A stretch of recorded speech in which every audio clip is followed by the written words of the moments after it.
He don't do that social media shit. So I mean, I gotta say Paul, because like Paul, when I was going through all my legal troubles and shit, like mom wasn't around because she was in prison too. Sorry, mom, it's true, you were gone. Paul Amps guided you the money. Mom was a gangster too. Paul let me live with him for a few years rent free, and I always tried to pay him, but he wouldn't take it. He was like, "You're gonna live here and you're gonna get your shit together, and I don't want any rent, but I don't want you fucking up." That's so cool. as long a as lot of that in your life, dude. Fucking up or no, people keeping you from doing that. Yeah, it's for like the best they could anyway. They basically metaphorically put foam on the corners for me. You know what I'm saying? So I don't get it. Bump into them. That's pretty fucking awesome, though. Yeah, wrapped in bubble wrap.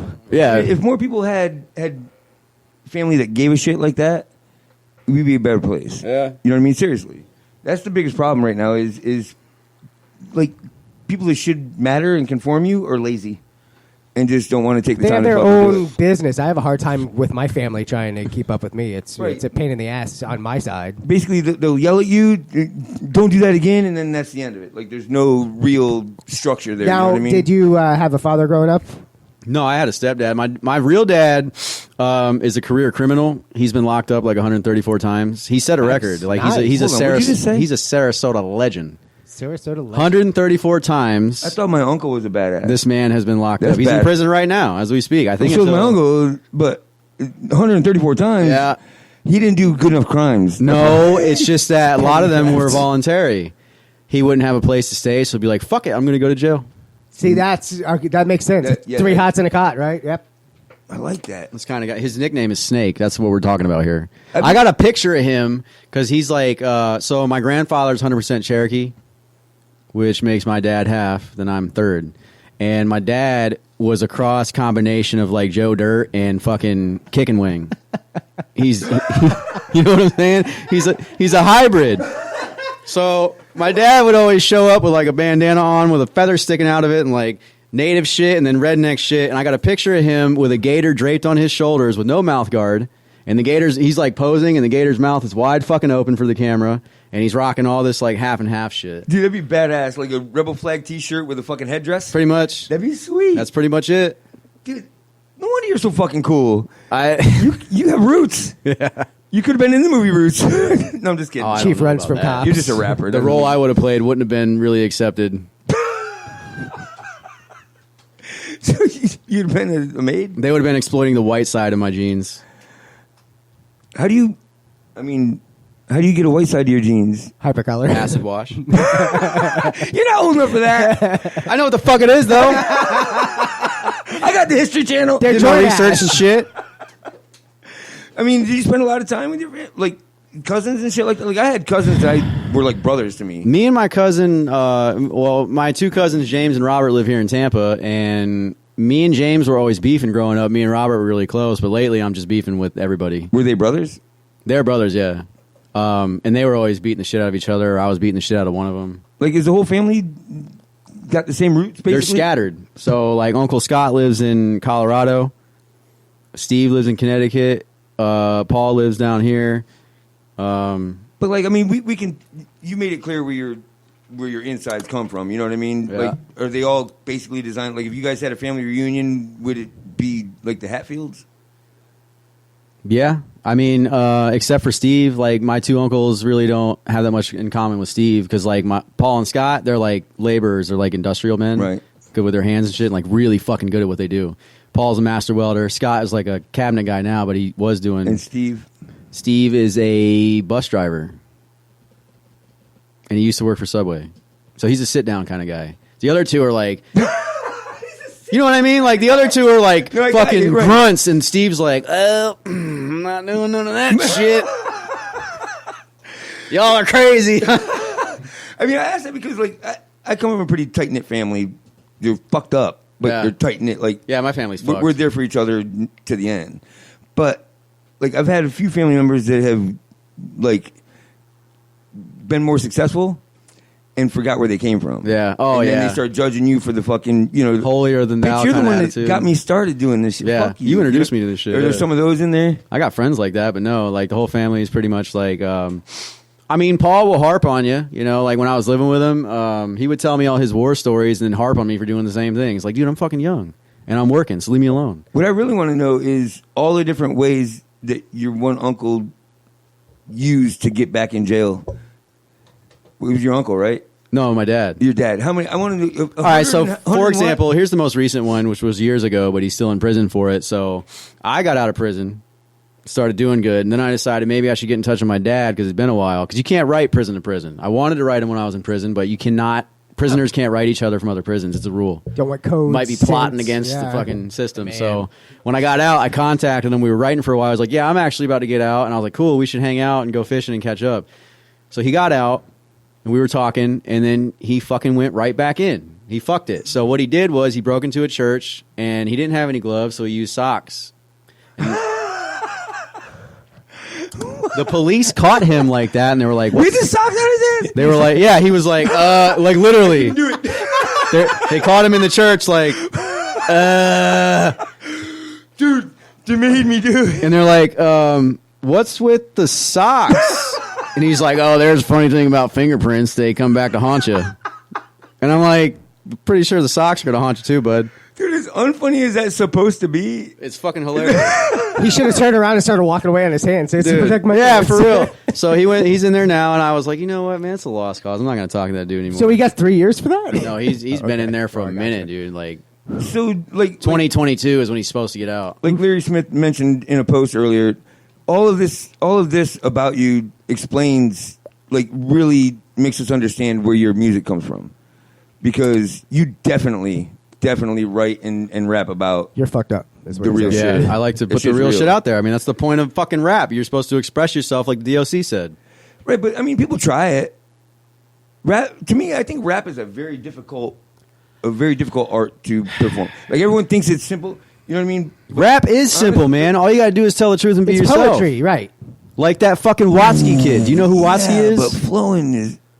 How do you feel about mumble rap? You're talking about rhythm. That's rap. different. Okay. I fucking hate those dudes. Like, those mainstream dudes. I hate that shit. It's bullshit. They're rapping for money. They're not rapping to, like. But I mean, you're confusing rap and rhythm.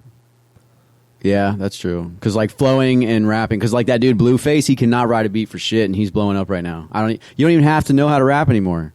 You don't even have to ride a beat. It's all marketing, dude. Or a strong rhythm. If you just got to have a strong beat. If you get people to like you and promote the fuck out of yourself in the right way, you'll blow up. All this world is. And I don't want to do that, man, because I should have been big by now if I would have dumbed it down and, like, sold out. But I tried it. I tried to dumb it down, and I just couldn't do it. Like, I like to be lyrical and rhyme a lot and, like, have some substance. I mean, and that's what I loved about you the first time you came in I actually talked to him about it, it is like it's shit we can relate to. That's what I want to do. It's on the goddamn level. My demographic is people that know the shit I'm talking about. But if you didn't have the ability to flow those expressions out, then it's hard to listen to. You know what I mean? To make rap easy to listen to for people I don't think it's easy. I still say it's a rhythm thing. So I think you're kind of confusing the two. To come up with lyrics, to express yourself, poetry, like, you don't have to rhyme to write your thoughts down. Then why do people say that cat can flow? There's a reason for that. Because he knows rhythm. Yeah. Okay. There is rappers that I'm like, yeah, that dude got skills, but I don't listen to him because I can't relate. Like that dude Nipsey Hussle, the one that just died. You know what I'm talking about? Yeah. He was dope as fuck, but I can't. I'm not going to say I'm a fan because I don't relate to what he's talking about. But he is dope as fuck. But I'm not going to listen to it because I don't relate. Well, and that's the thing. Well, and you can be good on your own. Like, you have your Too Shorts and then your M&Ms. Yeah, both good in their own regard. But they were rapping about the shit around them and the shit they've been through. Real shit. I mean, for the most part, Eminem rhythm, but he also has great verbal. Eminem did a lot of fucking verbiage is another aspect of it, which is what Larry James loves about your music is the lyrics. Yeah, like your writing is great. If I had to say, like, as my, like, I don't know, like, what I sound like to myself is a mashup of, like, Eminem, 3-6 Mafia, and, like, Kevin Gates. Man, those are my, like, main influences right now. Right. You know, my like overall influencers are, like, of course, you know, like NWA, Wu-Tang, and all them, like Big L. Right. All those guys, you know, the greats, like Ice Cube and shit. If you don't, you're un-American. But, like, I've had people tell me that I remind them of Yellow Wolf, and I'm like, I really don't see it. Is it just because, like, I'm fucking too close to it, redneck or something? I mean, I don't rap like that, dude. I don't know. People take their own perceptions of shit, but, like, yeah, I've had a lot of people like, man, like, you remind me of Yellow Wolf, or you could even work with Yellow Wolf, and I'm like, okay. Or, like, I had people, like, you know, like Ryan Upchurch. people tell me I remind them of him, and I'm like, that's really not what I'm going for. But I'm glad at least it's not somebody whack. I mean, and here's the thing is, I'm glad you kind of brought that up. Like, you sound like, or you. I listen to a lot of music. I'm involved with a lot of, you know what I mean?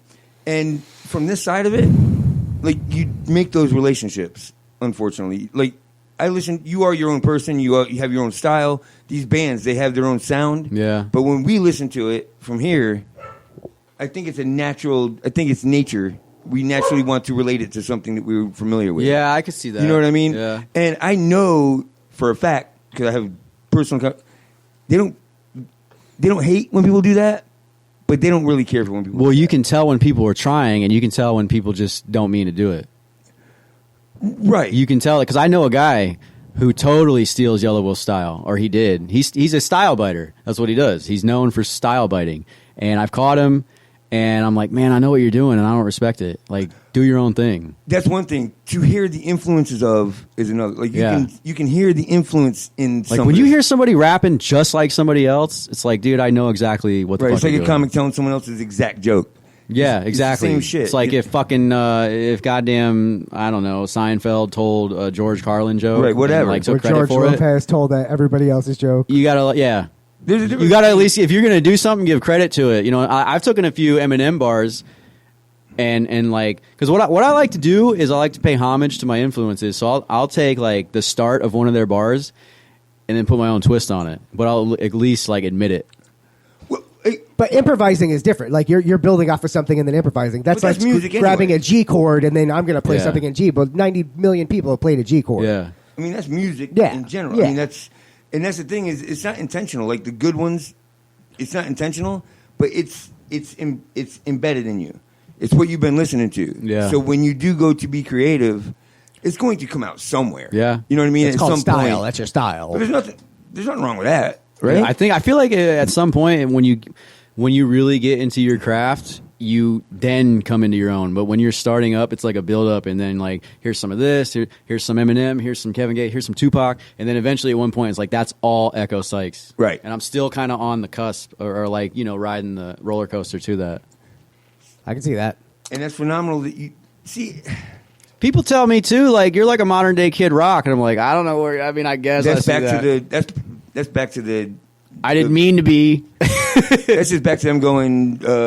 You're wearing overalls. Yeah. You know what I mean, type of thing. Or Yeah. you're rapping about trailer park. You know what I mean? Yeah, but So like it's what I know. I lived in trailer parks and fucking saw the meth labs of moonshine. right. But I don't think you sound anything like any Kid Rock. That's not- That's another Yeah, thing, dude. People yeah. like to say I'm a country rapper, like a hip hop artist. I'm not. Now, there's one song I listened to today where it starts off where I heard that a little bit. Regret that? Yeah, I did that on purpose because Well, yeah, the fucking music starts off that there's way. but- overtones Right. to it. It's not. I'm not rapping about like country shit. I just use the country sounding beat and spit some other shit to But it. it's genius because it's all different. That's cool. That's what I'm saying. It's That's like, oh, I get it. He's fucking kind of southern and he's fucking rapping. right. But then you get these like hip hop artists and they're like, I'm super fucking country and I'm rapping about trucks and mud and deer and beer. And like, I hate that shit. Fuck you. Shut the fuck up. Right, Go sit down. Right. Sit the fuck down somewhere. Go get your hound dog and your shotgun and get on the fucking God, porch. I can't stand it. But like Jelly Roll and Struggle, they do that shit right though, because they're technically country rap or they're outlaw country rap. I don't know. They're like their own genre, but they do it right. How long you been doing this? Well, Like, how long you been out there doing this? I've been taking it seriously for like I don't know, maybe 4 or 5 years, but I've been rapping since I was 14. So music in general, like local music these days, you can't just go somewhere and give them a demo and you're Nobody in. wants that shit, dude. Huh? Nobody wants that shit. I get it. So it's a flooded market. Number one, you have to set yourself apart. Number two, no matter what genre you're in, what do you think is the hardest part about trying to grow as a brand? So, the hardest thing to do is establish numbers because that's what people want. If you go to do a show and they're obviously going to look you up, they're going to look up all your social platforms. They're going to be like, oh, he's only got so many subscribers on YouTube. He's only got like 1,000 followers on Instagram. And they're going to be like, meh, we don't care how dope he is. So that's like you got to get those numbers. You got to up. brand yourself. That's hard as fuck to do, man. Because like people got to want to click on it. So you got to come up with clickbait. You got to be funny. Like what I'm doing right now, and it's kind of working. And I'm still like finding